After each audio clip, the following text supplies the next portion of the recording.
Bagaimana proses terjadinya batuk? Batuk adalah proses yang terjadi ketika saluran pernapasan kita teriritasi. Ketika ada zat asing, seperti debu atau lendir, masuk ke dalam saluran pernapasan, tubuh kita bereaksi dengan cara mengeluarkan udara dengan saluran melalui mulut atau hidung. Ini disebut batuk proses. Dimulai ketika zat asing masuk ke dalam hidung atau mulut kita. Ketika itu terjadi saraf di dalam saluran pernapasan, kita memberi sinyal kepada otak agar kita batuk. Otak akan merespons dengan menginstruksikan kita untuk menarik napas dalam-dalam dan menutup jalan napas. Ketika kita mengeluarkan napas dengan keras, zat asing tersebut akan terlempar keluar dari saluran pernapasan kita.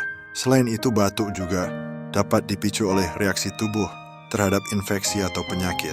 Ketika ada virus atau bakteri yang menyerang saluran pernapasan, tubuh akan melepaskan lendir untuk melawan serangan tersebut. Lendir ini dapat menjadi iritasi dan menyebabkan kita batuk. Bagaimanapan batuk B? Bukanlah hal yang buruk.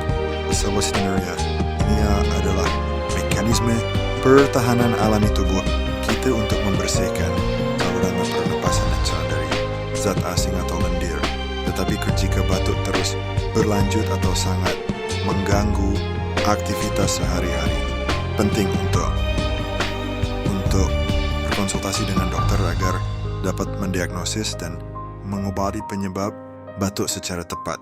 Selalu jaga kesehatan saluran pernapasan Anda dan lindungi diri dari zat asing dengan menjaga kebersihan sekitar dan menggunakan masker ketika diperlukan.